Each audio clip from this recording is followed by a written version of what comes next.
नमस्कार, मी Pravin Gaikwad. Maratha business community या आपल्या पॉडकास्टमध्ये मी आपल्या सगळ्यांचं स्वागत करतो. आज आपले पाहुणे अभिजित देशमुख खास आपल्यासाठी दुबईहून आलेले आहेत. ते दुबईमध्ये banking sector, finance sector, startup, त्याचबरोबर छत्रपती मराठा साम्राज्य या सामाजिक संघटनेबरोबर कार्यरत असतात. अभिजित सर, आपलं मी सहर्ष स्वागत करतो. नमस्कार दादा, जय जिजाऊ, जय शिवराय. सर्वप्रथम धन्यवाद की तुम्ही मला आज इथे येण्याची संधी दिली आणि या आपल्या मराठा बिझनेस कम्युनिटीच्या पॉडकास्ट मध्ये बोलण्यासाठी मला वेळ दिला. आणि नक्कीच दुबई बद्दलच्या खूप चांगल्या चांगल्या गोष्टी की जे आपल्या कम्युनिटीला खूप उपयोगी येतील त्याच्याबद्दल आज आपण नक्कीच चर्चा करू. आज खऱ्या अर्थाने दुबई जे शहर आहे हे भारतीयांसाठी एक स्वप्नवत आहे.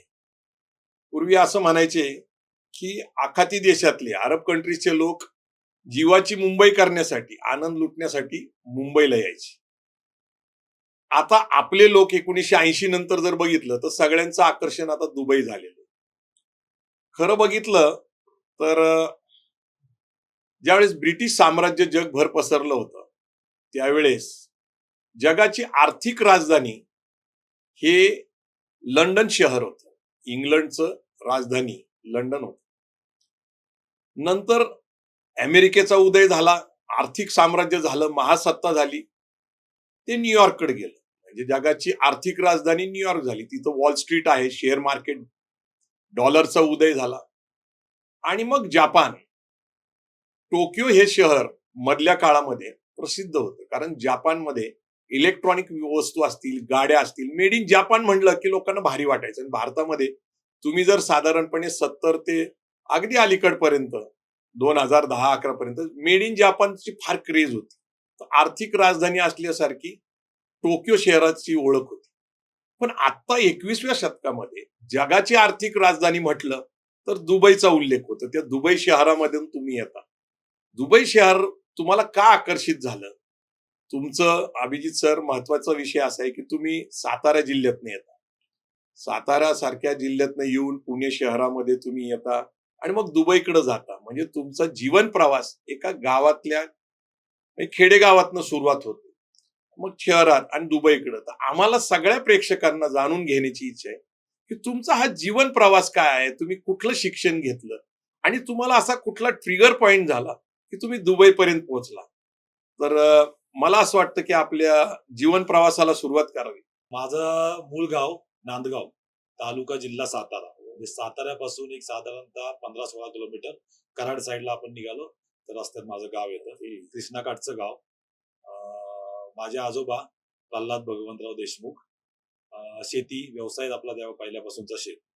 पण वडील नोकरीनिमित्त 1978-19 साली घरातनं बाहेर पडले. मी साताऱ्यातनं बाहेर पडले आणि पुण्यात आले.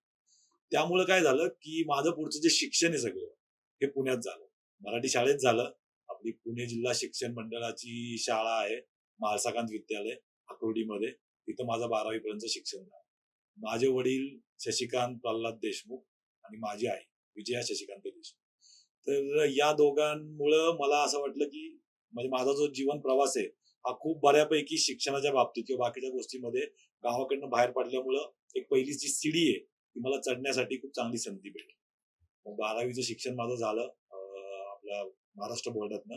आणि मग त्याच्यानंतर मी BSc केमिस्ट्री केली मॉडर्न कॉलेज.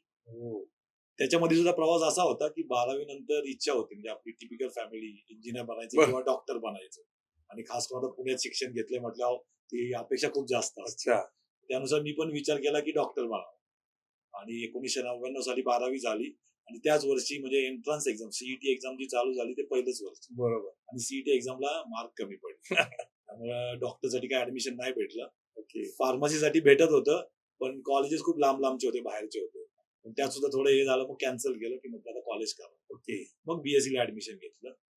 BSc ला ऍडमिशन घेतल्यानंतर दादा मित्र संगती याच्यामधून असं समजलं की BSc म्हणजे मी जेव्हा ग्रॅज्युएट होईल त्याच्यानंतर आर्मी ऑफिसरसाठी खूप चांगलं असेल. आणि एक अंगगाठी चांगली असल्यामुळं मग NCC मध्ये ऍडमिशन घेतलं. NCC 3 वर्ष कंप्लीट केले. BSc माझं केमिस्ट्री कंप्लीट केलं आणि आर्मी ऑफिसरसाठी ट्राय पण केलं. SSBच्या फायनल स्टेज पर्यंत गेलो होतो मी. इलाहाबाद म्हणजे आताचं प्रयागराज, तिथं माझी ती एक्झाम होती फायनलची, पण बॅड लक की नाही सिलेक्शन झालं. बर. आणि मग तो प्रवास तिथे थांबला. अच्छा. नेक्स्ट अटेम्प्टला काही मी नाही ट्राय केलं. आणि मग त्याच्यानंतर मला बजाज फायनान्स या कंपनीमध्ये मला जॉब भेटला. बर. तिथून माझं ऍक्च्युली करिअर हे टोटल चेंज झालं आणि मग बजाज फायनान्सला जॉईन केलं. तिथं पण असं झालं की बजाज फायनान्स जो पहिल्या वर्षीचा जॉब होता माझा, तो असा होता की थोडा टुरिंगचा जॉब होता. बर. बाहेर जायचं म्हणजे बजाजचा ॲज अ ऑडिटिंग, रिकव्हरी कलेक्शनच्या ऑडिट डिपार्टमेंटसाठी वेगवेगळ्या ब्रांचेस व्हिजिट करायला लागायच्या. आणि पहिल्यांदाच मला जायचं होतं इंदोरला, मध्य प्रदेश. मग घरी येऊन सांगितलं असं असं आहे. असं करत तो माझा प्रवास चालू झाला. इंदोरला? मी इंदोरला. ओके. मी 1.5 महिना इंदोरला होतो. त्या 1 वर्षामध्ये मी इंदोर, दिल्ली, चंदीगड, आपला औरंगाबाद म्हणजे आता छत्रपती संभाजीनगर, असे 5-6 ठिकाणं फिरलो. बर. आणि 1 वर्षानंतर मला पोस्टिंगच भेटलं इंदोर. इंदोरमध्ये. आता इंदोर शहराचं महत्व महाराष्ट्राच्या लोकांना खूप आहे. कारण इंदोरला मराठी साम्राज्याचं एक राज्य आहे, ते म्हणजे होळकरांचं. होळकर म्हणजे मल्हारराव होळकर असतील, यांनी स्थापन केलेलं ते असेल, किंवा अहिल्याबाई होळकरांचा आपण सातत्याने उल्लेख करत असतो. आणि ती मराठी म्हणजे एक राजधानीच आहे. मराठी लोक आहेत तिथं, आणि मला असं वाटतं की 50% पेक्षा जास्त मराठीच लोक आहेत. तर इतिहासामध्ये इंदोरचं महत्व फार महत्वाचं आहे, आणि म्हणून तुम्ही इंदोरला पहिल्यांदा नोकरीसाठी गेला, ते खूप महत्वाचं वाटतं मला. अगदी खरी गोष्ट आहे. आणि तेच झालं तिथं. मी जवळजवळ 2-2.25 वर्ष इंदोरमध्ये काढले. अच्छा. म्हणजे 2003, 2004 ते ऑलमोस्ट 2005च्या एंड 6च्या याच्यापर्यंत मी इंदोरमध्ये होतो. आणि तो प्रवास असा होता ना की तिथं बऱ्यापैकी म्हणजे बाहेर पडल्यानंतर ती लाईफ काय असती ती त्या 2-2.5 वर्षात मला कळाली. बर. मग त्याच्यानंतर मी 2006 मध्ये परत पुण्यात आलो. 6च महिने होतो. आणि परत मग मी HDFC बँक जॉईन केली. त्याच्यानंतर मग मी अकोला, अमरावती बघायचो. अच्छा. तिकडे 1 वर्ष. असं ती 4-5 वर्षाची जर्नी पूर्ण बाहेर आहे. बर. आणि त्याच्यात भरपूर काही गोष्टी शिकलो. बँकिंग क्षेत्रामध्येच काम करत Banking होता. क्षेत्रात. ओके. त्यावेळी असं झालं की BSc केमिस्ट्री झालं होतं माझं. आणि बजाज फायनान्स सोडताना माझ्या लक्षात आलं की जे नवीन ग्रॅज्युएट होते, ते MBA ग्रॅज्युएट होत आहे, ते माझ्या अंडरमध्ये ट्रेनी म्हणून येत आहेत. बर. पण त्यांची सॅलरी किंवा त्यांच्या बाकीच्या फॅसिलिटीज ओ. त्या माझ्यापेक्षा जास्त आहेत. मग कळालं की मी माझं काम करतोय, मी माझ्या सगळ्या गोष्टी करतोय, माझा आता एक्सपिरियन्स पण झाला. बरोबर. तरी हे का? मग कळालं की अरे शिक्षण म्हणजे मी जे शिक्षण घेतलंय आणि पुढे जर मला जायचंय त्यासाठी अजून काय करायचं. मग मी MBA केलं. MBA कशात केलं? MBA केलं मार्केटिंग मध्ये. हो. 2006-07 मध्ये मी MBA केलं. बर. आणि मग त्याच्यानंतर मी जेव्हा HDFC बँकेत जॉईन झालो ऍज अ असिस्टंट मॅनेजर. 2007 ते 2016 या जवळजवळ 10 वर्षाच्या प्रवासामध्ये मी असिस्टंट मॅनेजर पासून 4 प्रमोशन घेत सिनियर मॅनेजर पर्यंत पोहोचलो. सिनियर मॅनेजर होता तुम्ही भारतामध्ये. त्या काळामध्ये कुठल्या कुठल्या शहरात फिरला? त्या काळामध्ये मी भारतामध्ये महाराष्ट्रात मी छत्रपती संभाजीनगर जवळजवळ 1 वर्ष तिथं होतो. अच्छा. त्याच्यानंतर अकोला, अमरावतीमध्ये मी 1 वर्ष होतो. त्यावेळी माझ्याकडे अकोला, अमरावती, नाशिक बघायचो. जसं इंदोर सांगितलं मी तुम्हाला. भोपाळमध्ये होतो मी. अरे वा. त्याच्यानंतर दिल्लीत होतो मी जवळजवळ 4-5 महिने. चंदीगडमध्ये काही दिवस काढले मी. तर असं बरंच म्हणजे हे झालं. आणि फिरायला जायची तर सवय पहिल्यापासून आहे, त्यामुळे बरेच अजून गोष्टी करतो. त्या निमित्ताने पर्यटन पण झालं भारतात. पर्यटन. अनेक शहरं तुम्हाला जवळून बघता आली.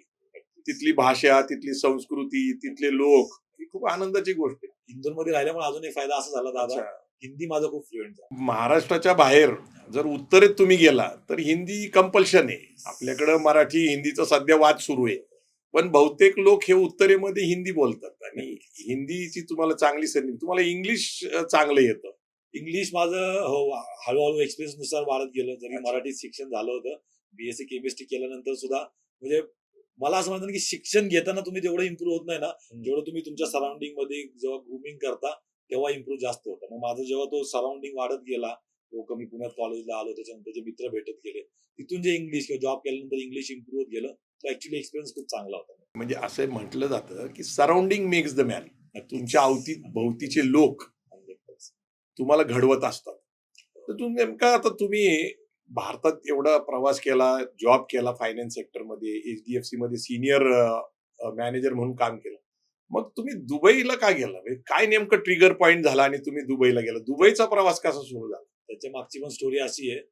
बायको माझी सुनीता अभिजित देशमुख. ओके. कधी लग्न झालं तुमचं? माझं लग्न झालं 2004 मध्ये. मग 2005 पासून ते 2009 पर्यंत म्हणजे अद्वैत माझा मुलगा अद्वैत तो 2009ला झाला. ओके. तोपर्यंत ती आयटी मध्ये होती आणि आयटी मध्ये असं होतं ना की तुम्ही तो क्रेज असं होता की तुम्ही जर भारताबाहेर ऑनसाईट वरती नाही गेला तर म्हणजे जसं आपण म्हणतो ना की वारीला गेलं पाहिजे पंढरीला, अच्छा.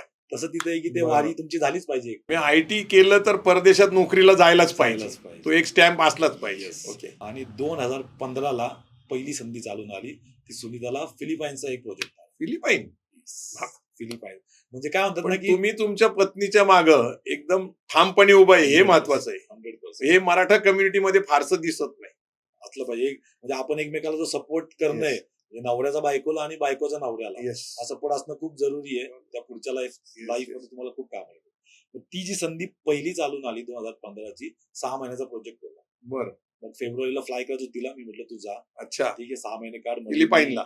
फिलिपाईन मनिलामध्ये बीसीजी म्हणून एक आहे तिथं जिथं आयटीचं मेजर आहे तर त्याच्यामध्ये. मग 2015ला तिने फ्लाय केलं आणि मे मध्ये आमची अॅनिव्हर्सरी असते. तर मे मध्ये नेमका अद्वैत त्यावेळी पहिलीत का दुसरीत होता मला बरं. वाटतं. त्याची एक्झाम संपल्या होत्या. मग मी बँकेत एक महिना सुट्टी काढली. अच्छा. एचडीएफसी बँकेत सुट्टी काढली आणि 1 महिना मी फिलिपाईन्सला गेलो. हो. माझ्या घरामधला पहिला ग्रॅज्युएट मी होतो. अच्छा. कारण माझ्या वडिलांचं आयटीआय झालं.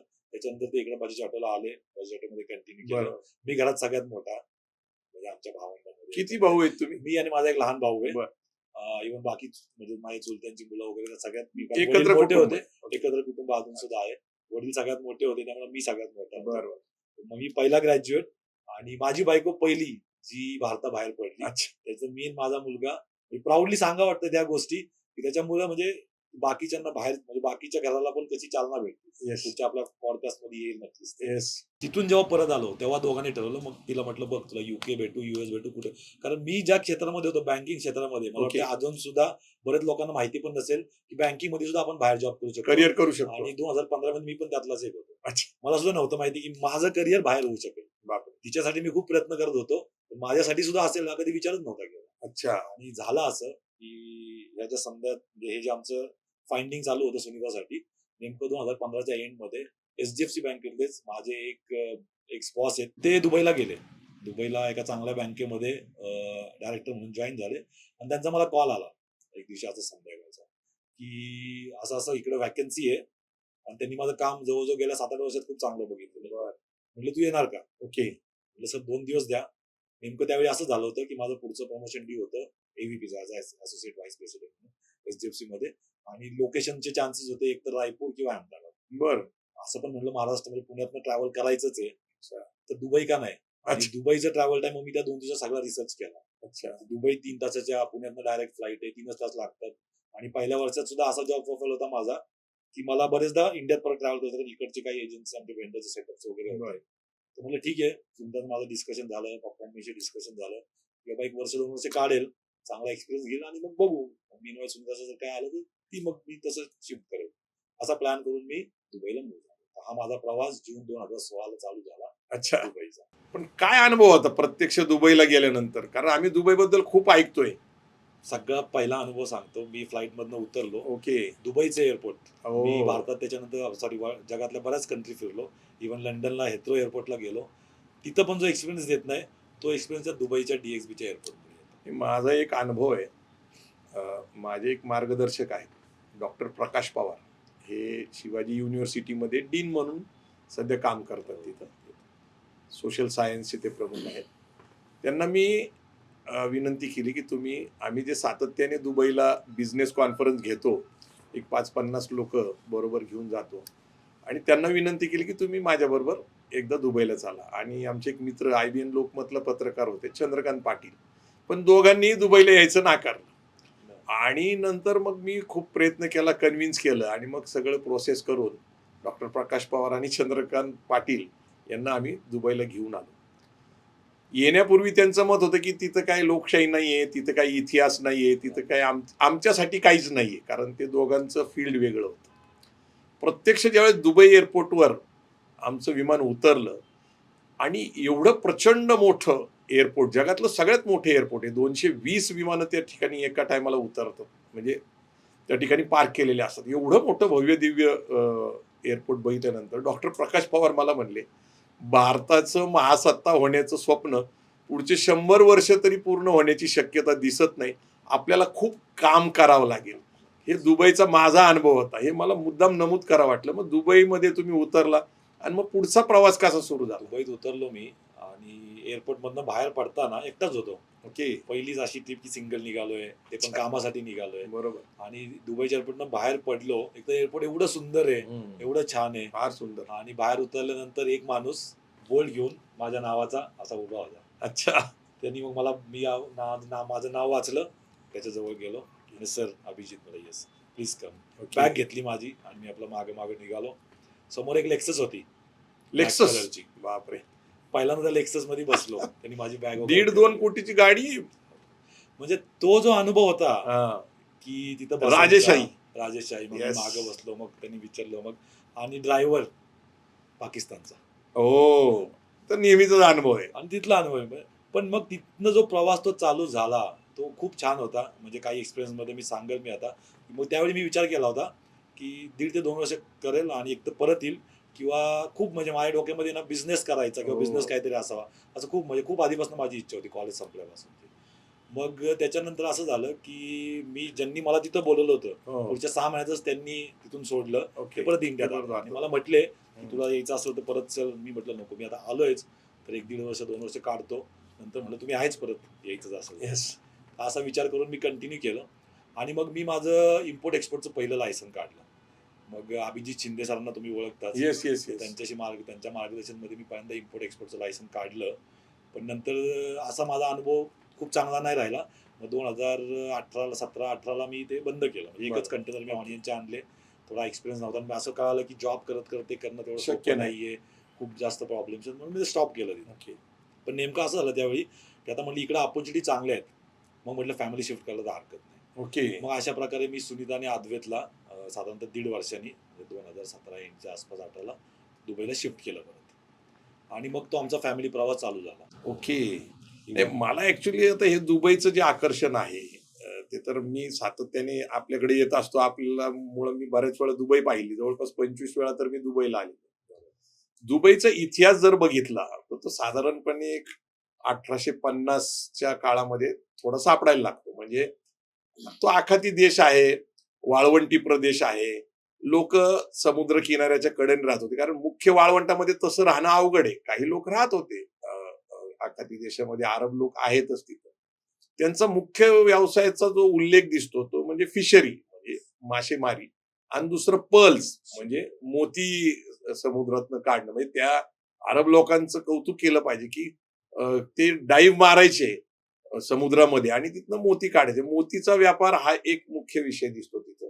आणि फिशरी आणि अल मक्तूम कुटुंबाचा तो एक कबिला होता थोडक्यात, आणि तो तिथं स्थिरावला. जसं ब्रिटिश लोकांनी व्यापार सुरू केला जगाबरोबर, तर ते पहिल्यांदा एक हब झालं.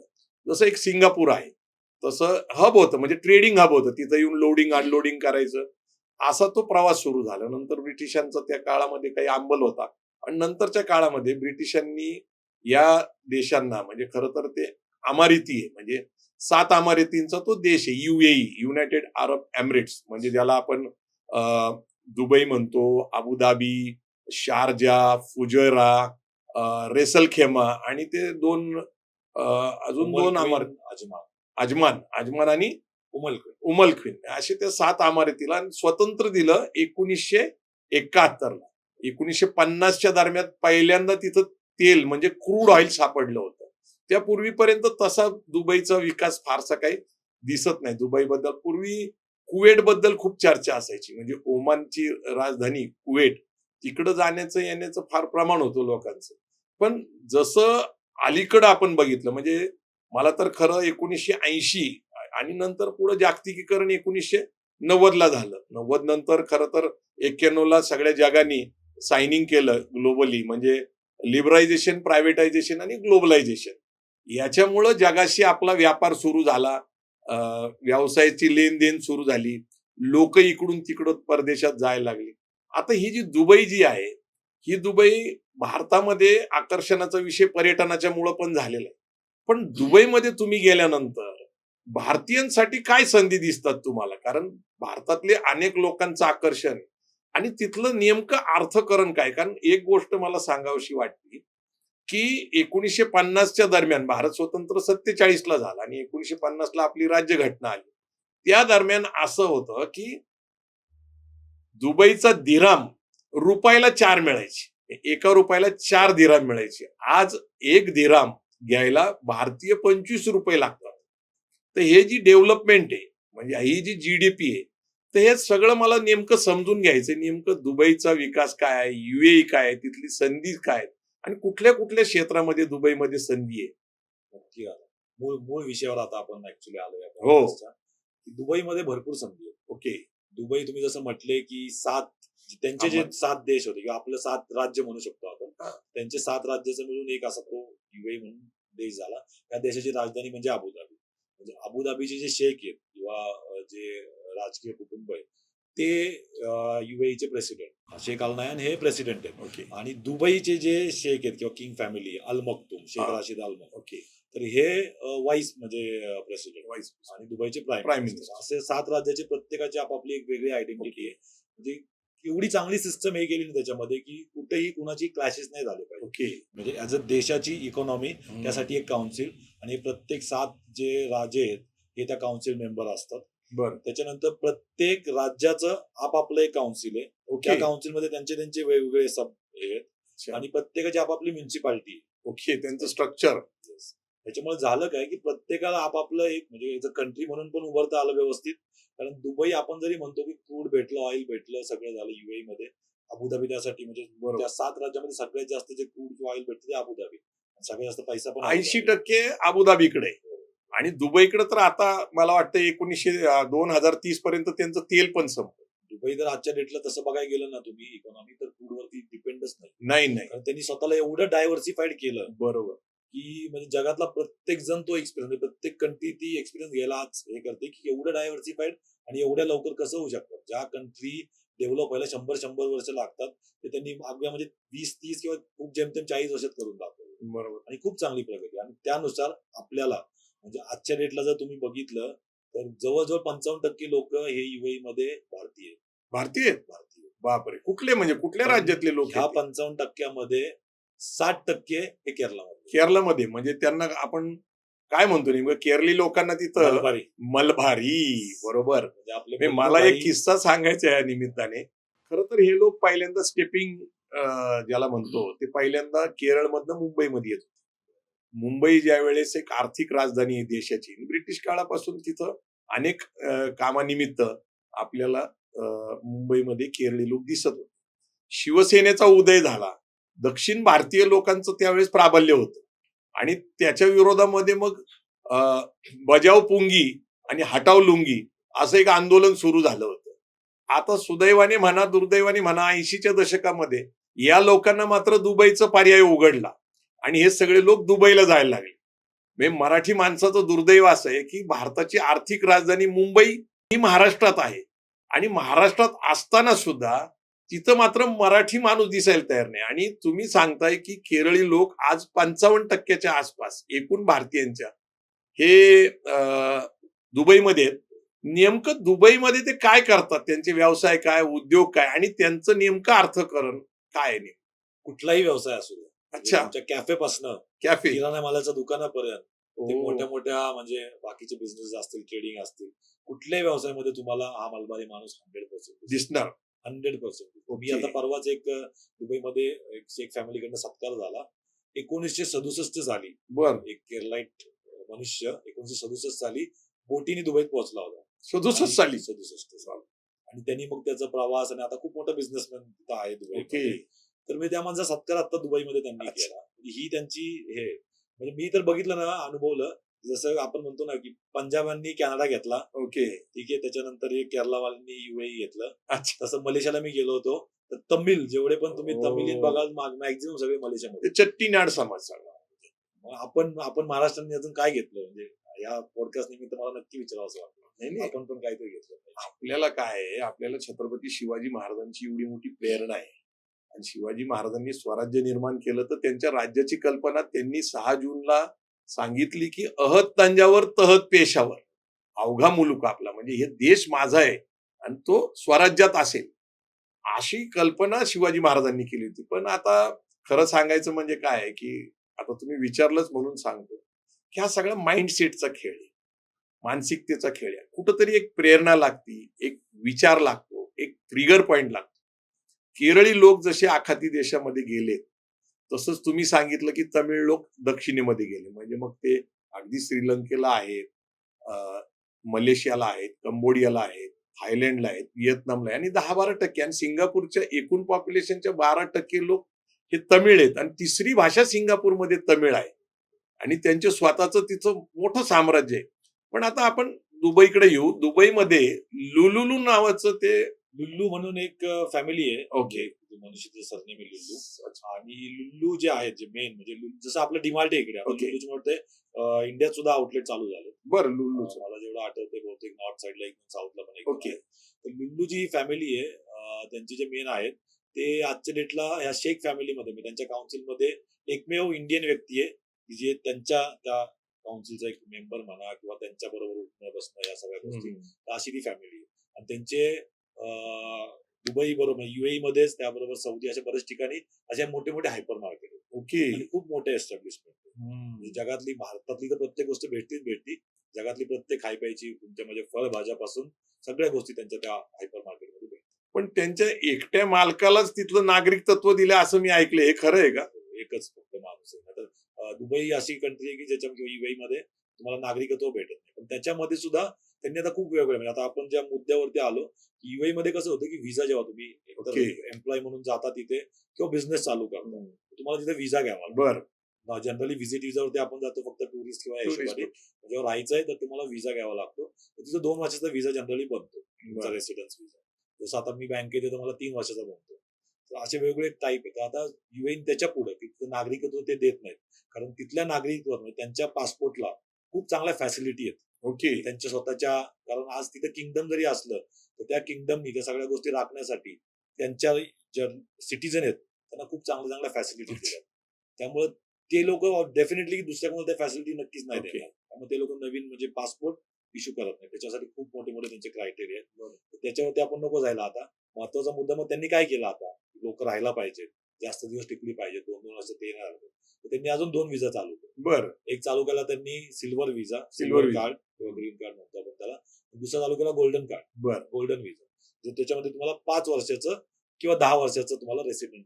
ओके. सिल्वरला 5 आणि गोल्डनला 10 वर्ष तुम्हाला परत व्हिसा काढायची गरज नाही. अशा फॅसिलिटी त्यांनी चालू केल्यात आणि अजून बऱ्याच फॅसिलिटी ते आणतात. मला आश्चर्य वाटतं की वाळवंटी प्रदेश, पण ते तिथली जमीन इंचभर भारतीय लोकांना विकू शकत नाही किंवा जगातल्या कुठल्याही लोकांना विकू शकत नाही. जगातल्या 220 देशापैकी तुम्ही सांगताय त्याप्रमाणे जवळपास 200 देशातले लोक तिथं आता नोकरीनिमित्त, उद्योगानिमित्त, व्यवसायानिमित्त, पण त्यांना एकही इंच जमीन खरेदी करता येत आता असं नाही राहिलं. असं नाही राहिलं. म्हणजे तुम्ही फ्री वर्ल्ड त्यांनी काही फ्री वर्ल्ड झोन केले. फ्री वर्ल्ड झोन केले. तिथे तुम्ही आता जमीन, प्लॉट खरेदी करू शकता, फ्लॅट खरेदी करू शकता, विला घेऊ शकता. ओके. म्हणजे बऱ्याच फॅसिलिटी दुबईनी, या मी आता 10 वर्ष झालं बघतोय, 10-12 वर्षात एवढ्या गोष्टी चेंज केल्यात. खास करून कोविड नंतर जगातला प्रत्येक माणूस इथपर्यंत आला पाहिजे, दुबईपर्यंत आला पाहिजे, त्यासाठी जे जे प्रयत्न करता येतो ते प्रयत्न त्यांनी चालू केले. आणि दुबईचं खासियत असं आहे, तुम्हाला माहिती, दुबईचा बुर्ज खलिफा सगळ्यात फेमस गोष्ट, जगात आयकॉनिक आहे ते. म्हणजे जगामध्ये 7 वंडर्स एके काळ प्रसिद्ध होतं. म्हणजे त्याच्यामध्ये भारतातला ताजमहल होता किंवा फ्रान्स मधलं आयफिल टॉवर होतं किंवा पिसाचा मनोरा होता किंवा चायनाची वॉल होती. ते त्या काळामध्ये हे टुरिस्ट कंपनीने वंडर्स ऑफ द वर्ल्ड म्हणून हे प्रसिद्ध केले होते. पण आता जगामध्ये मानव निर्मित जे काही अत्याधुनिक आहे त्याच्यामध्ये बुर्ज खलिफा आहे आणि तिथे एक 7 स्टार हॉटेल आहे, बुर्ज अल अरब. ते मोठ्या बोटी ज्या असतात, शिडाच्या बोटी, त्याचं ते प्रतीक आहे. पहिलं तर ते सोविनियर म्हणून त्या हॉटेलच आपल्याला प्रतीक मिळायचं आणि आता ते बुर्ज खलिफा म्हणून लोक घेऊन येतात, ते किंवा मग उंट वाळवंटातला. बुर्ज खलिफा बद्दल तुम्ही बोलत होता. नक्की. बुर्ज खलिफा आणि बुर्ज अरब तर जगातलं जगातलं एकमेव आहे. येस. त्याचबरोबर तिसरी गोष्ट म्हणजे फ्युचर म्युझियम. जगातली अशी ती आकृती आहे सगळ्यात सुंदर, बरं, म्हणून तिचं आता नाव चर्चेत आहे. अच्छा. बघण्यासाठी लोक आहेत. त्यांची तुम्ही बघितलं असेल की त्यांची जी कुठली गोष्ट तयार करण्याची जी पद्धत आहे ती एवढी छान आहे की ज्याच्यामध्ये त्यांनी एक गोष्ट बनवायची, फ्रेम, दुबई फ्रेम पण खूप दुबई famous फ्रेम आहे. बरोबर. म्हणजे एक गोष्ट बनवायची, फ्रेम आहे, म्हणजे आपण जसं घरात फ्रेम लावतो ना, हो. तशीच फ्रेम आहे ती, गोल्डन फ्रेम आहे. त्या गोल्डन फ्रेम मध्ये तुम्ही जेव्हा टॉपला जाता ओके. तेव्हा एका साईडला म्हणजे तुम्ही उभं राहिल्यानंतर उजव्या साईडला जुनी दुबई दिसते पूर्ण, बरं. आणि डाव्या साईडला अख्खी स्कायलाईन म्हणजे नवी बरं, दुबई बरं. दिसते. म्हणजे अशी त्यांनी ती फ्रेम केली की त्या फ्रेम मध्ये तुम्हाला एक साईड दिसते आणि दुसरी साईड दिसते. त्या फ्रेम मध्ये एंट्रीला 50 दिरहम तिकीट आहे. बरं. म्हणजे आज एखादी गोष्ट त्यांनी जेव्हा जी बनवली आणि तिचा मेंटेनन्स एवढ्या चांगल्या प्रकारे ठेवलाय की लोक ती सारखी सारखी बघायला जातात. आणि त्याच्यातून त्यांनी एक इन्कम सुद्धा जनरेट. सेम बुर्ज खलिफा आहे, हा. सेम फ्युचर म्युझियम आहे. ओके. आता बुर्ज अल अरब सुद्धा तुम्हाला जर डे टू म्हणजे तुम्हाला कसं होतं की राहायला जायचं प्रत्येकाला पॉसिबल नाहीये, पण खूप जास्त त्यांचे जे सूटची व्हॅल्यू आहे किंवा एक राहायची हे कॉस्ट आहे ती खूप जास्त आहे. तर त्यांनी काय केलं, डे टूर चालू केलं. बरं. Day tour. 300-350 दिरहम मध्ये 3-4 तास असे वेगवेगळे पॅकेज दिलेत. कमीत कमी 300-350 दिरहम मध्ये तुम्ही जाऊन ऍटलीस्ट एक्सपिरियन्स घेऊ शकता. बरं. इन्कम करण्याची नवीन नवीन साधने आहेत, जिथून लोक तिथे पोहोचली पाहिजेत. अर्थकरण कसं करायचं हे हे त्यांच्याकडून नक्कीच. शिकलं पाहिजे. म्हणजे तुम्हाला ह्या दुबईच्या निर्मितीमध्ये कल्पकता कुणाची दिसते, म्हणजे नेमकं कुणी ही कल्पना केली, त्यांच्या राजाबद्दल खूप बोललं जातं. राजा म्हणजे शेख मखदूम जे आहेत शेख ते, मखदूम. आणि आता त्यांचा जो सक्सेसर आहे म्हणजे ओके. दुबईचं प्रिन्स म्हणू शकतो आपण, अच्छा, तो फार फेमस आहे आता शेख सोशल हमदान. मीडियावर. शेख हमदान. हमदान. ओके. म्हणजे म्हणतात ना की फ्युचर बघताना बरं. कसं बघायला पाहिजे आणि काय केलं पाहिजे ते. त्याचं इम्प्लिमेंटेशन. म्हणजे फ्युचर सगळेच म्हणजे काय म्हणतात ना की स्वप्न सगळेच बघतात, आपण पण बरोबर. बघतो, पण इम्प्लिमेंटेशन करणारे खूप कमी लोक आहेत. हो. त्यातली म्हणजे मीच म्हणेल की ही फॅमिली, त्यांनी ज्या गोष्टी बघितल्या म्हणजे जगातली प्रत्येक गोष्ट ही दुबईमध्ये असली पाहिजे, आणि ती अशा प्रमाणात असली पाहिजे की प्रत्येकाने तिकडे गेलं नाही पाहिजे पण दुबईत आलं पाहिजे. हे जगातलं सगळ्यात सुंदर, सगळ्यात मोठं आणि सगळ्यात आकर्षक हे दुबईमध्ये आणायचं. 7 वंडर सुद्धा त्यांनी तिथं बनवलेत, मला कळलं. बॉलिवूड तिथं बनवलेलं आहे. त्याच्यानंतर जे वर्ल्ड ट्रेड सेंटर आहे तिथं, आणि सगळ्यात जास्त मोठा फेअर लागतो, त्याला काय नाव आहे? Global village. Global village. Global village हे एक फार सुंदर आहे.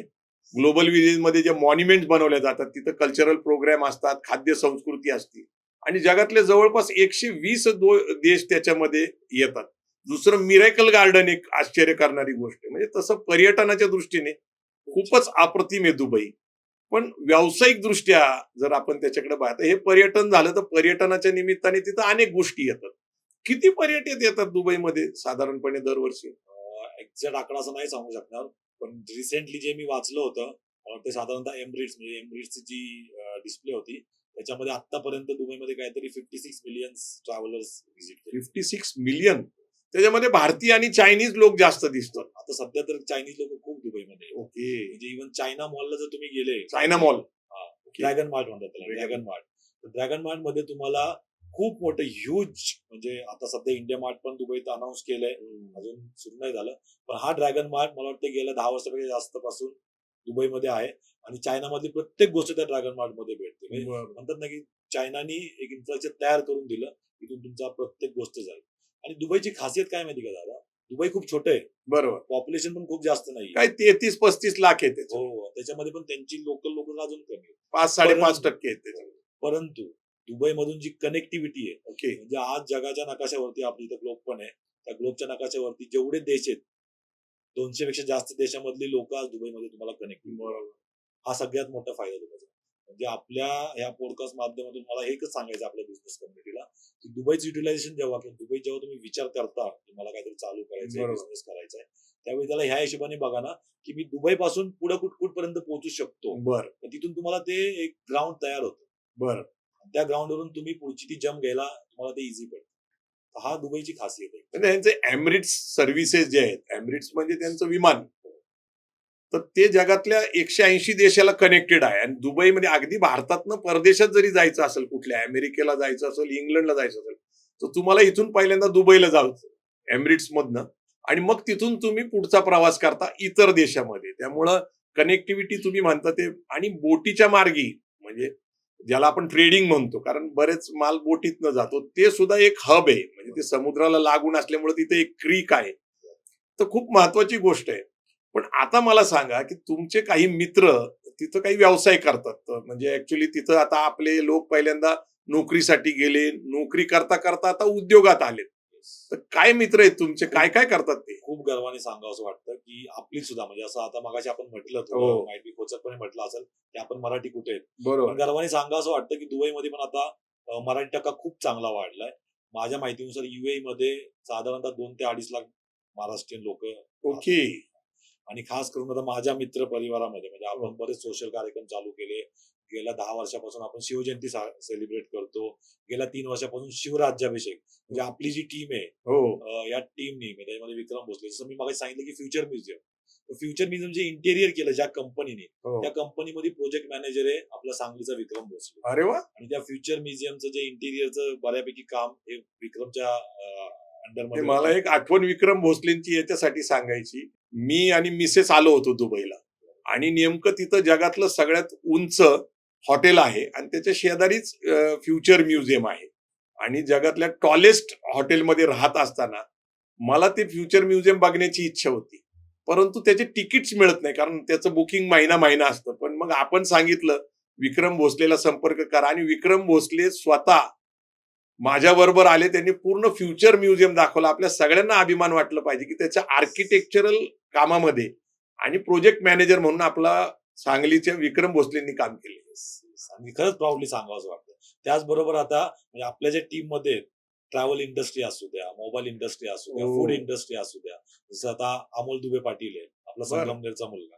ठीक आहे, आज 2 हॉटेल आहेत दुबईमध्ये. एक अच्छा. प्युअर व्हेज आहे साईदाम हॉटेल, एक मराठा दरबार म्हणून नॉन व्हेज म्हणजे मिक्स व्हेज बर दुबईला येते. मीना बाजार ओके. ते चालू केलं. संदीप कळ झाला, स्वतः शेफ होता आपला जुन्नरचा मुलगा. पण संदीप कडचं कॅकोलॉजी नावाचं केवढी मोठी फॅक्टरी आहे. म्हणजे बेकरीमध्ये आज जवळपास दुबईतल्या महत्वाच्या हॉटेल्समध्ये जे बेकरी प्रोडक्ट्स मिळतात किंवा केक्स मिळतात त्याचा एक मिल्क केक आणि एक खजूर केक फार प्रसिद्ध आहे. तर जवळपास त्या हॉटेल्समध्ये जवळपास 2000 हॉटेल्समध्ये त्याचे प्रोडक्ट्स पाठवले जातात. तो जो मिल्ककेक आहे ना दादा, हा. तो म्हणजे बरेच बाकीचे म्हणजे मिल्ककेक जो आहे ना युरोप किंवा या कंट्रीज मधल्या काही कंपन्यांचा खूप फेमस आहे. पण संदीपचा जो केकॉलॉजीचा मिल्ककेक आहे ना हो. हे तिथले लोकल अरबी सुद्धा हो. एवढा पसंत करतात ना. Yes yes yes. ही आपल्या लोकांची खासियत आहे. तो शेफ म्हणून स्वतःचा जवळजवळ 5000 स्क्वेअर फीटचं क्लाउड किचन चालू केलं केलंय आणि केलं. मेजरली बेकरी कारण तो Yes. स्वतः शेफ आहे, स्वतः त्यात एक्सपर्टी आहे. मग ते युटिलाइज करून त्यांनी स्वतःचा बिझनेस चालू केला. Yes. खूप ह्यूज. सेम असा मुकुंदराज पाटील झाला आपला, विशाल जगताप आहे. विशाल. विशाल जगताप मध्ये आहे इंजिनियर येस. पण फूड इंडस्ट्रीमध्ये आला. अच्छा. फूड इंडस्ट्रीमध्ये खूप चांगल्या प्रकारे आज आपलं गोविंद डेअरीचं नाव आपण बऱ्यापैकी येस. ऐकतो. गोविंद डेअरीला दुबईमध्ये इंट्रोड्यूस करणारा आपला मित्र विशाल, हो. तो पण साताऱ्याचा. अनिल थोपटे पाटील असतील, Yes. स्वतःचं आपलं जे एमईपी आज आपण इंटेरियर मधले कामं करतो, बिल्डिंग मटेरियलची कामं करतो. अनिल थोपटे पाटलांनी 2019 साली स्वतःची कंपनी चालू त्यांची MIDC मध्ये फॅक्टरी आहे मोठी. Yes, Yes. मोठं use. आता दुसरं वेअरहाऊस चालू Yes. केलं आता मागच्याच वेळेस. त्यांच्याकडे एक बरं असतं की जर घर रिडेव्हलपमेंट काय करायचं असेल तर तुम्हाला सगळं बनवून आणायचं MIDCच्या तुमच्या शॉपमधनं. जस्ट फिटिंग करायचं, तिथं जाऊन काही काम करणं अलाउड नाहीये. मला दुसरं एक भारतीय लोकांचं आकर्षण आणि आपल्या लोकांचं आकर्षण गोल्ड सुक मार्केट. आता हे गोल्ड सुक मार्केट जगामध्ये प्रसिद्ध आहे. 2 प्रश्न आहेत त्याच्याबद्दल की सोनं खरंच दुबईमध्ये भारतापेक्षा स्वस्त आहे का आणि का, आणि ते किती आणता येतं, आणि दुबईच्या गोल्ड सुक मार्केटमध्ये मराठा कम्युनिटीचे कोणी आहेत का तिथं? आहेत ना, नक्कीच. दुबई गोल्ड सुक मध्ये आपले जवळजवळ 4-5 खूप चांगले चांगले मित्र आहेत जवळ. अच्छा. असे भरपूर अजून असतील पण ज्यांना मी पर्सनली बरं. कोण कोण? सचिन कदम म्हणून आहे सचिन आपला, कदम, यास बरं. गोल्ड. याश गोल्ड म्हणून त्यांचे बर याश गोल्डवाले माझे मित्र आहेत ते. खूप चांगला सेटअप आहे त्यांचा. 5 दुकान आहेत त्यांचे दुबईमध्ये. दुबईमध्ये थायलंड मध्ये एक दुकान आहे त्यांचं. अच्छा. मला वाटतं भारतात सुद्धा 2-3 दुकान 2-3 आहेत. बरोबर. त्याच्यानंतर राहुल मुगले म्हणून आहे राहुल मुगले. त्यांचं तर काम असं आहे, आपण 24 कॅरेटचं जे मार्किंग करतो ना गोल्डचं, तर ते मार्किंगचं काम म्हणजे दुबई मधल्या गोल्ड सुक मधलं जेवढं पण मार्किंगचं आहे बरोबर. ते आपल्या राहुल मुगलेंकडे आहे. अच्छा. तर अशी भरपूर आपली कम्युनिटी मधली लोक आहेत की जे तिथं, एक आप्पा पांढारे म्हणून आहेत, बरं. त्यांचं दुबईमध्ये गोल्डचं काम चालतं. अच्छा. त्यांचं तर घानामधून जे रॉ गोल्ड येतं ना त्याच्यामधून त्यांचं काम, म्हणजे एवढी सगळी लोक आपली तिथं पण आहेत. अजून 2 नावं घेऊशी वाटतात. चिंतामणी ज्वेलर्स म्हणून आहे ठाण्याला, तलावपालीच्या तिथं. तर ते अजित कदम त्यांचं पण तिथं दुकान आहे आणि त्यांचं होलसेल बुलिंग म्हणतात त्याला, म्हणजे रोज सोनं होलसेलने विकणं. ते चिंतामणी ज्वेलर्सचं सुद्धा तिथे. PNG पुण्यातले त्यांचंही आहे. त्याच्यानंतर माझ्या माहितीप्रमाणे भारतातले जेवढे ब्रँड्स आहेत, मग दक्षिणेतला सगळ्यात प्रसिद्ध ब्रँड अमिताभ बच्चन त्याचं हे करतो, कल्याण ज्वेलर्स ते आहे. अनेक भारतीय ब्रँड तिथं आहेत. पण नेमकं सोनं तिथून भारतात आणणं स्वस्त आहे का? स्वस्त दोन गोष्टी आहेत. एक तर क्वालिटी. ओके. दुबईच्या सोन्याची क्वालिटी खरंच खूप छान आहे. ओके. सगळ्यात पहिली गोष्ट. दुसरी पण गोष्ट आता म्हणजे हॉलमार्क असतो ना 99.99% सोनं प्युअर तरी आता मला सोन्यातलं खूप जास्त कळत नाही. बरं बरं. पण जी एक बघितल्यानंतर जी सोन्यातली चमक जी दिसती ना, ओके. ती काय माहिती दुबईतल्या, कारण मी आता स्वतः वापरतोय, बघतोय. तो जो कंपॅरिझन हा नेहमी डोळ्यानं दिसतो. Yes yes yes. हा एक फरक, म्हणजे आता मी त्यातला एक खूप जास्त काही तज्ञ नाहीये, नाही. पण जो दिसतो आपल्याला Yes, डोळ्याने yes, yes. तो आहे. दुसरी गोष्ट म्हणजे टॅक्स. टॅक्स. इथं फक्त 5% वॅट लागतो. पण व्याट तर परत करतात ना हा, रिटर्न ते- ह्याला ते आलं पण की टुरिस्ट जर एअरपोर्टला. तुम्ही असाल, हा. म्हणजे ॲज अ टुरिस्ट, हा. तो 5% वॅट पण तुम्हाला रिटर्न होतो. एअरपोर्टवर परत मिळतो. त्यामुळे हे दोन बेनिफिट आहे. तिसरी गोष्ट व्हॅट म्हणजे काय? Value added Added tax. Okay. Value आहे. दुबईमध्ये फक्त दोनच, बाकी दुबईचे टॅक्स फ्री कंट्री. ओके. पण सध्या एक वॅट 5% लागतो आणि कॉर्पोरेट टॅक्स दुबईने रिसेंटली चालू केला. हो. तर हे दोनच टॅक्स फक्त आहेत, पण खूप कमी प्रमाणात आणि खूप पण व्यवस्थित. पूर्वी दुबईत काहीच टॅक्स टेन्शन काहीच नव्हतं. tax. मेन म्हणजे तिथं इन्कम टॅक्स नाही कुणालाच. Income tax, okay. जो सॅलरी होती कसलाही टॅक्स लागतो. ओके. तर सोन्याचा अजून एक गोष्ट अशी आहे की सोनं नक्कीच पडतं ह्या दोन गोष्टींमुळे. प्लस रेटमध्ये थोडासा डिफरन्स आहे इंडिया आणि तिथल्यामध्ये. तिथं थोडं सोनं स्वस्त भेटतं. आता सध्या काय झालंय माहिती का, की कम्पेअर टू INR दिरहमचा जो रेट आहे तो खूप डिफरन्स झालाय. म्हणजे आज 25 रुपये झाले. त्यामुळे मग ते पहिलं जसं होतं ना की जरा 20, 19, 20 रुपये हा होता, हा. त्यावेळी ते जरा जास्त परवडायचं. ते आता बरोबर. थोडं कमी झालं. आज फक्त फरक आहे, पण तरी नक्की परवडतं. अच्छा, पण तिथला मेकिंग चार्ज जास्त आहे असं म्हणतात. ते डिपेंड आहे तुम्ही काय घेता. आणि कारण दोन्ही गोष्टी आहेत तिथं. मेकिंग चार्ज जास्त आहे असंही बोललं जातं आणि झिरो मेकिंगच्या सुद्धा वस्तू मिळतात तिथं. झिरो मेकिंग चार्जच्या सुद्धा वस्तू कसं आहे शेवटी, आता मग आपण काय ब्रँड आणि कसली डिझाईन घेतो. म्हणजे मिळतात. तुम्हाला एकदम चांगली जर डिझाईन घेतली, बारीक कारिगिरी, ओके. तर नक्की त्याचं मेकिंग चार्ज जास्त होतं. तुम्ही एकदम नॉर्मल जे घेतलं तर 0% मध्ये सुद्धा भेटेल. 24 कॅरेट घेतलं त्याच्यावर तुम्हाला काहीच मेकिंग चार्जेस लागत नाही. इव्हन बरेच ऑफर्स देतात की ज्याच्यामध्ये तुम्हाला मेकिंग चार्जेस झिरो आहेत. म्हणजे तुम्हाला डिझाईन पण खूप सिलेक्टेड असतात. तुम्हाला जर त्या डिझाईन सिलेक्टेड ओके आहेत, तुम्ही ते घेऊ शकता. पण तरी म्हणजे माझं सजेशन राहील की टुरिस्ट जर तुम्ही असाल तर येताना कस्टमच्या ज्या क्रायटेरिया आहेत त्या पण सोनं घेऊन येताना नक्की बघा. कारण नंतर कस्टम आल्यानंतर इकडे खूप त्रास होतो. ते नाही, आता मला हे जाणून घ्यायचंय की आम्ही सातत्याने एक प्रयत्न करतोय. तहत ऑस्ट्रेलिया, तहत कॅनडा, अवघा मुलूक आपला. याच्यातनं जवळपास जगातल्या 50 पेक्षा जास्त देशामध्ये आम्ही या माध्यमातून मुलं पाठवलेत. 20,000 मुलं पाठवले. त्याच्यामध्ये अजय सिंह सावंत हे प्रामुख्याने इथं कोऑर्डिनेटर म्हणून काम करतात. आणि पोलंड असेल, रोमानिया असेल युरोपमधलं, इटली असेल, त्या ठिकाणी मुलं नोकरीसाठी जात आहेत. मग ITI झालेले असतील, डिप्लोमा झाले असतील, ITI झालेले असतील, असे जे जे काही ऑप्शन्स उपलब्ध आहेत, तर आम्ही त्यांना मदत करत असतो, मार्गदर्शन करत असतो. ते परदेशात आता 20,000 मागच्या 6-7 वर्षामध्ये गेलेले आहेत. अगदी आफ्रिकन देशामध्ये सुद्धा आम्ही संधी शोधलेली. आता आम्हाला सातत्याने मुलं संपर्क करत असतात की आम्हाला परदेशात जॉबला जायचे. माझा अनुभव असा होता की दुबईला त्या क्रीकच्या कडेला मी काही खरेदी करत असताना मी मराठीत मिसेसशी बोलत होतो. पत्नीशी बोलत असताना तो समोरचा जो विक्रेता होता त्यांनी माझ्याशी संवाद साधला मराठीमध्ये. ते म्हणले आपण कुठले? तर मी म्हणलं मी मुंडव्याचा. तर तो म्हणला मी हडपसरचा आहे. आणि मग मला पहिल्यांदा हे कळालं की तिथं तो नोकरीसाठी गेला. त्याचं शिक्षण अगदी 12वी होतं. पण तो त्या वर्षी, ज्या वर्षी तो तिथं कामाला गेला त्या वर्षापासून भारतामध्ये 50,000 रुपये शिल्लक पाठवत होता. कारण राहण्याची खाण्याची सोय होती त्याला. आणि मला पहिल्यांदा कळलं की तिथं नोकरीला आणि तिथं नोकरी केल्यानंतर पैसे शिल्लक राहून गावाकडे पाठवता येतात. आणि खरं आमची ही ऑस्ट्रेलिया, तहत कॅनडा आहे, ही जी चळवळ आहे, परदेशात नोकरी, परदेशात उद्योग, ही सुरू झाली. आणि 20,000 मुलं गेली ही खूप मोठी गोष्ट आहे. तर महत्वाची गोष्ट काय की अनेक लोकांना आता आमच्याकडून अपेक्षा आहे की परदेशात नोकरीला जायचे. प्रामुख्याने आखाती देशामध्ये संधी आहे. तर नेमके कुठल्या कुठल्या सेक्टरमध्ये संधी आहे? म्हणजे आता पर्यटनाबद्दल बोललो, हॉटेल इंडस्ट्री एक आहे, IT आहे, अनेक मग इंडस्ट्री असतील. तर नेमक्या संधी मुलांना काय आहेत? भारतातनं खरंच UAE मध्ये जाणं म्हणजे अगदी दुबई आहे, अबुधाबी आहे, अगदी सौदी अरेबियामध्ये सुद्धा सुरक्षित आहे, तसं कुवेटला आहे, बहारीनला आहे. नेमक्या काय काय संधी आहेत तिथं? आणि तिथं कन्स्ट्रक्शन इंडस्ट्रीमध्ये खूप संधी आहे असं मला कळलं. मेजर आता दुबई अशा प्रकारे डेव्हलप होतीये ना की मॅन्युफॅक्चरिंग हब बनायच्या सध्या मध्ये तुम्ही ऐकलं असेल, 2 दिवसापूर्वीची न्यूज आहे. हिंदुजा, ती UK मध्ये त्यांचं हिंदुजाचं जे मॅन्युफॅक्चरिंग युनिट होतं, ओके. ते लोक आता लवकरच ते युनिट रसल खैमामध्ये म्हणजे युएई मध्ये शिफ्ट करतात. बरं. अशा बऱ्याच मॅन्युफॅक्चरिंग म्हणजे आता दुबईमध्ये सगळ्यात महत्वाची संधी म्हणजे civil construction line. Construction. Construction line मध्ये तुम्हाला लेबर कॅटेगरी पासून ओके. ते बघ इंजिनियर कॅटेगरी पर्यंत वेगवेगळ्या टाईपच्या वेगवेगळ्या संधी आहेत, पगार पण त्यानुसार. ओके. दुबईमध्ये एक गोष्ट खूप चांगली आहे की तुम्हाला म्हणजे फॉर एक्झाम्पल एक हेल्पर इथं समजा 8-10 हजार रुपये कमवत असेल तर तिथं दुबईमध्ये अजून लेबर लॉ मध्ये तुम्हाला मिनिमम वेजेसचा लॉ नाहीये, पण तरी ऑन अन ऍव्हरेज एक 800 ते 1000 दिरहम मिनिमम. म्हणजे 1000 दिरहम जरी म्हटलं तर आपले 25,000 रुपये आज दुबई इंडियाचे बरोबर. 25,000 रुपये तुम्हाला सॅलरी भेटते. पण त्याच्यामध्ये तुम्हाला बेनिफिट काय भेटतो? तुम्हाला राहायची सोय असते, तुम्हाला खायची सोय असते, तुम्हाला ट्रान्सपोर्ट असतं. तर तुमचा खर्च काय राहिला दादा? जर तुम्ही आज बरोबर. परदेशात पोहोचला आणि तुमचं जेवण झालं, तुमचं राहायचा निवारा झाला आणि तुमचं ट्रान्सपोर्ट झालं, तुम्हाला एक्स्ट्रा खर्च काय? मी म्हणतो अजून एक 100-200 दिरहम बाकीचं एक महिन्याभरामध्ये माझ्यामध्ये गेली आणि मी म्हणतो तुमचे 1000 मधले प्लस ओव्हर टाइम वगैरे केलं त्याचा ऍडिशनल कॉस्ट भेटतोच. त्या 1000 दिरहम मधनं 800 दिरहम जरी राहिले तरी जवळजवळ तुम्ही 20,000 रुपये सेव्ह केले ना. एक छोटासा डेटा आपण याच्यात मी तुम्हाला सांगतो.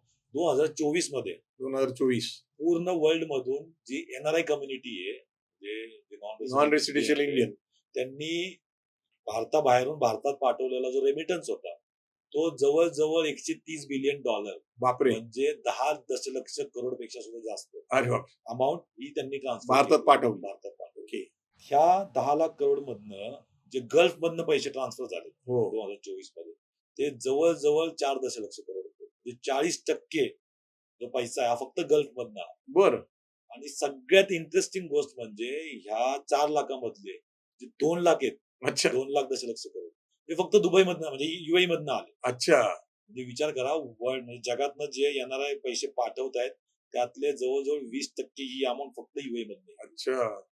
त्याच्यामधून आता आपल्याला ओळखायला लागेल की या जगात म्हणजे भारतामधनं आपला महाराष्ट्र टाकतात किती आणि तो किती वाढू शकतो. आता आपण कंटिन्यू याच्यामध्ये करू की जॉब ऑपॉर्च्युनिटी खूप चांगल्या आहेत. अच्छा. फक्त आपल्याला ते शोधावे लागतील व्यवस्थित आपली. आता जसं मी बिझनेस आपली कम्युनिटीचं सांगत होतो त्याच्यामध्ये एक आहे राहुल घोरपडे. बरोबर. ग्रीन प्रिफॅब म्हणून कंपनी आहे त्यांची. जे फॅब्रिकेशन वगैरे आपण करतो ना Okay. रेडीमेड सेटअप टॉयलेट्स असतील तिथलं गव्हर्नमेंटचे जेवढे पण पार्क वगैरे आहेत ना जर तुम्ही गेले तिथल्या टॉयलेट मध्ये गेले ते टॉयलेट आपल्या त्या मराठी माणसाने green ते prefab प्रीकास्टिंग मध्ये बनवतात Yes. MIDC मध्ये. त्या माणसाकडे 100 लोकांचा स्टाफ असेल त्याच्यामध्ये नाही म्हणलं तरी कमीत कमी पकडून जवळ 50% 60% लोक आपले महाराष्ट्र. ओके. विजय सुर्वे झाला. ओके. जे आपण आयकिया वगैरे जसे रेडीमेड फर्निचर वगैरे बघतो आपण त्यांची मॅन्युफॅक्चरिंग युनिट आहे अख्खं DIP मध्ये. ओके. त्यांची मिसेस JKV ग्लोबल म्हणून म्हणजे फॉरेक्सची कंपनी आहे जई सुर्वे. म्हणजे आपले लोक सुद्धा आज एवढ्या लेवलवरती तिथे पोहोचलेले आहेत. विनोद जाधव म्हणून दुबई हिल्स एमडी सारख्या ठिकाणी 40,000 स्क्वेअर फूटचं त्यांचं घर आहे. अरे बापरे. आपला मराठी माणूस आहे पुण्यात. बर बर. फार्मास्युटिकल कंपनीमध्ये त्यांचं काम. ग्रेट. म्हणजे आपली लोक सुद्धा तिथे भरपूर ठिकाणी पोहोचलेली आहेत आणि आता उद्योग opportunity व्यवसाय आपल्याला करतायत, खूप नोकरी आहेत. करतायत. खूप आहेत. फक्त तेच आहे की प्रत्येकाने त्या संध्या व्यवस्थित हुडकल्या पाहिजेत. नाही संधी विषय म्हटल्यामुळे मी तुम्हाला सांगतो की इथं BG शिर्के कंपनी तर शिर्के कंपनीचा वाईट काळ सुरू होता. क्रुसेड नावाचं पुस्तक BG शिर्केंचं आत्मचरित्र आहे. त्याच्यामध्ये 5 वेळा ती कंपनी पूर्ण बंद झाली होती, लॉक झाली होती. त्याचं कारण अनेक आहे. कारण ते कॉन्ट्रॅक्टिंग बिझनेस मध्ये आहेत. त्यांचा मुलगा थोरले विजय शिर्के आहेत, नंतर प्रताप शिर्के आणि अजय शिर्के. तर प्रताप शिर्के हे BE सिव्हिल झाले होते आणि इथं कंपनी तर या स्थितीमध्ये होती. आता काहीतरी नवीन शोधलं पाहिजे म्हणून ते त्या काळामध्ये उदय झाला होता दुबईचा अर्थकरण क्रूड ऑइल आणि मग ते संधी शोधण्यासाठी दुबईला आले होते. आणि दुबईला जे राजे आहेत त्यावेळेस आत्ता जो राजवाडा आहे तेवढा नव्हता. त्या भर दुबईच्या परिसरामध्ये एक त्यांचं राहण्याचं ठिकाण होतं आणि त्या ठिकाणी तो राजा रोज बाहेर यायचा गाडीतनं आणि फेरफटका मारायचा दुबईचा आणि परत यायचं. तर त्यांच्या बाहेर एक बेंच ठेवला होता त्याच्यावर प्रताप स्वतः जाऊन तिथं बसायचे. प्रताप शिर्के सूट बूट टाय घालून बसायचे. असं 8 दिवस चाललं होतं की ते राजा बाहेर पडायचा. ते बघायचं की कुणीतरी एक व्यक्ती तिथं बसलेलं त्यांना कुणी बोलवत नव्हतं काय नव्हतं. आणि एक दिवस 7-8 दिवसानंतर त्यांना त्या राजाने बोलवलं की बघ तुम्ही कोण आहात काय करता. त्यांनी इंट्रोडक्शन दिलं की मी एक सिव्हिल इंजिनियर आहे, प्रॉपर आहे आणि मी कामाच्या शोधामध्ये दुबईमध्ये आलो. ते म्हणले तुला मला अडचण काय आहे. तर ते म्हणले की मला इथं काम करायचंय पण माझ्याकडे जमीन नाहीये. तर त्यावेळेस दुबईचा जस्ट विकासच सुरू झाला होता आणि मग तिथं संधी आहे आणि मग त्यांनी सांगितलं की ठीक आहे, मी तुला जमीन देतो. कारण आता काय वाळवंटी प्रदेश, तिथं काय आपल्यासारखं गुंठेवारी किंवा बांधावरचं भांडण नाही. राजाने त्याला जमीन द्यायचं कबूल केलं. पण ते म्हणले की माझ्याकडे पैसे नाही. ते म्हणले ठीक आहे, मी तुला पैसे पण देतो. आणि त्यांना 200 घरं बांधण्याची परवानगी राजाने दिली.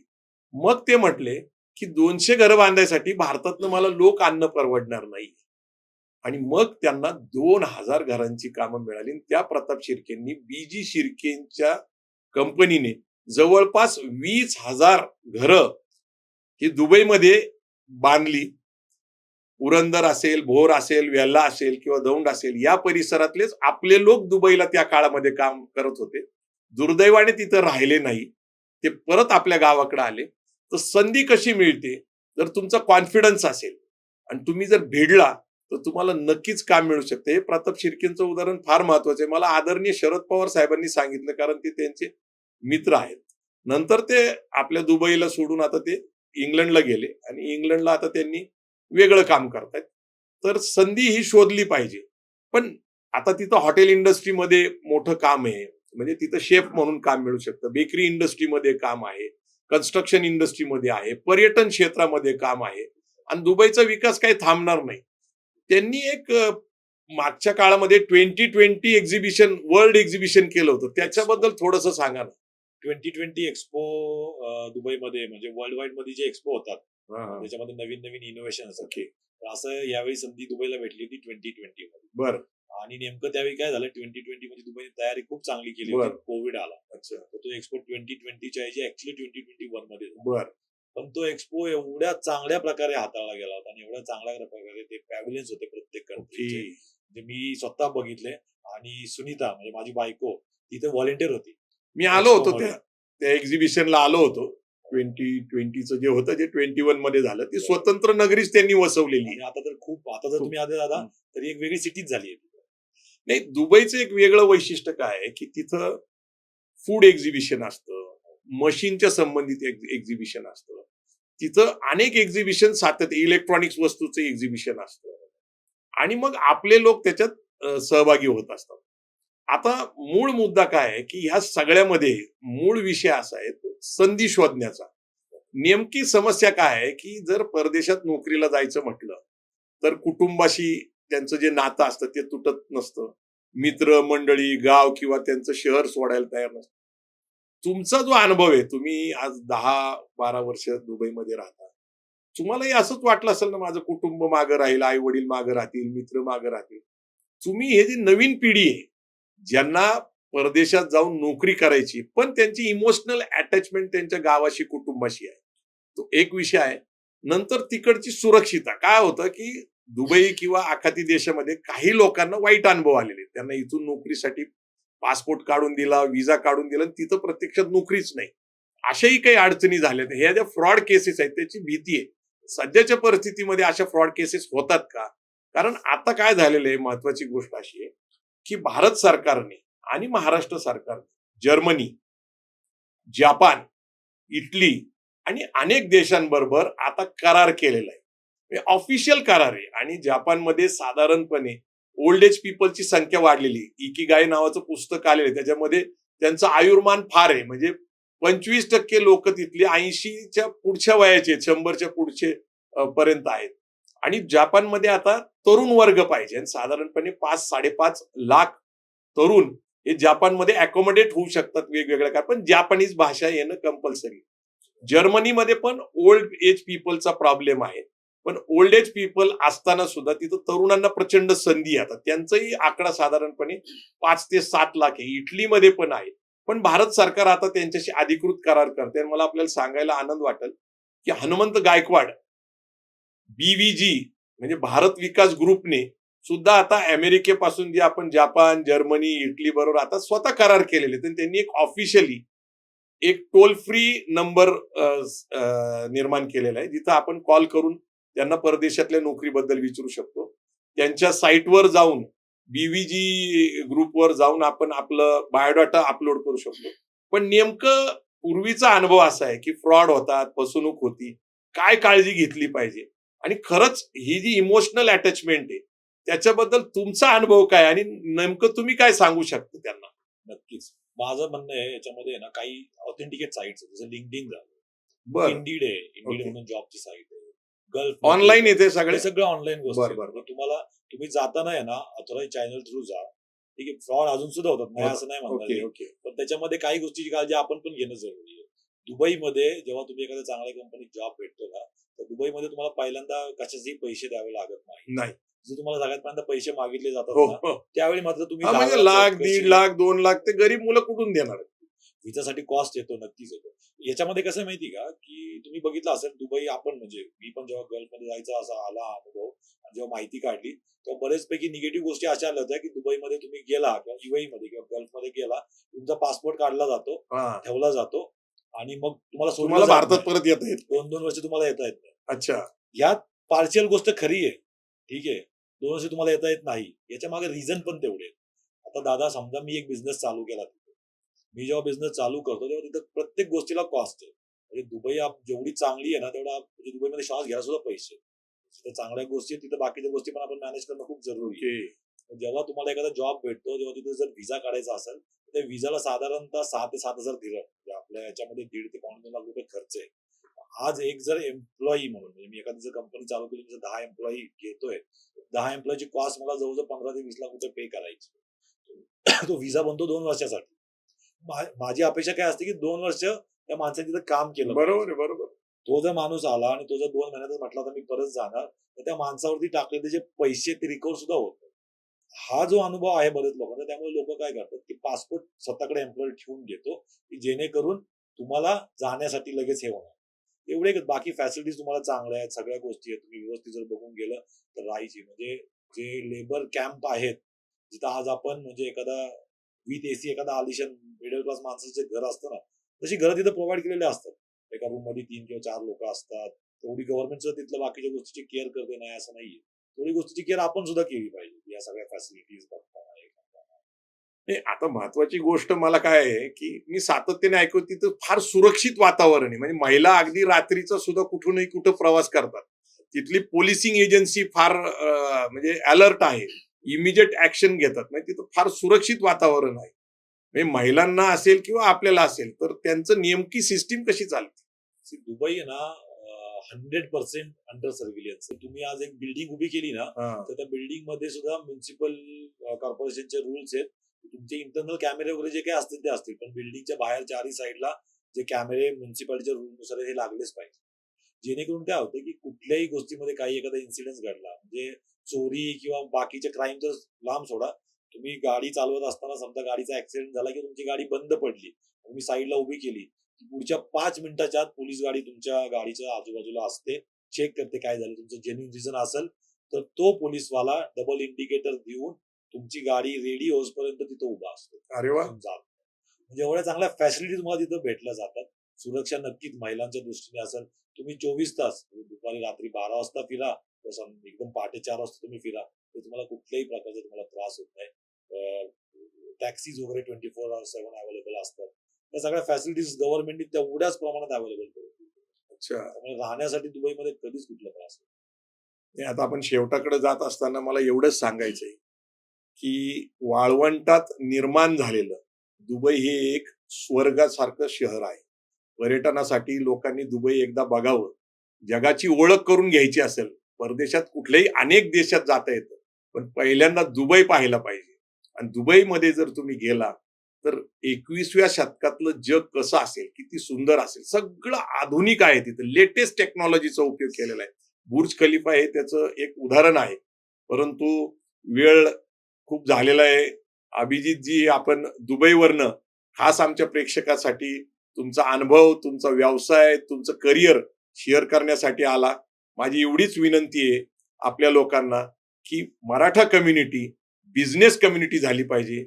उद्योग धंदा, व्यवसाय, शिक्षण, नोकरीसाठी परदेशात असेल, देशात असेल, राज्यातल्या अनेक राज्यामध्ये असेल, कुठेही संधी मिळाली तर अर्थकरण करण्यासाठी आता मराठा समाजाच्या तरुणांनी बाहेर पडलं पाहिजे. जाता जाता एकच गोष्ट सांगायची आहे की दुबईमध्ये UAE मध्ये खरंच खूप चांगल्या संधी आहेत. प्लस आपली कम्युनिटी डेव्हलपमेंट एवढं चांगलं होतं जसं मगाशी मी सांगितलं की शिवराज्याभिषेक, शिवजयंती, डॉक्टर बाबासाहेब आंबेडकर जयंती, इव्हन आपली एकादशी वारी, या सगळ्या गोष्टी दुबईत सेलिब्रेट होतात. तुम्ही कम्युनिटी एकत्र केली आहे. साधारणपणे 5,000-1,000 लोक तुम्ही तिथं जमता. शिवजयंतीच्या निमित्ताने असेल किंवा अन्य कार्यक्रमाच्या निमित्त. दिवाळी पण तुम्ही तिथं साजरी करता. दसरा साजरा करता. अनेक उत्सवाच्या निमित्ताने तुम्ही साजरा करता. तुमच्या त्या संघटनेचं नाव छत्रपती मराठा साम्राज्य. छत्रपती मराठा साम्राज्याबद्दल खरं सांगायचं राहून गेलं.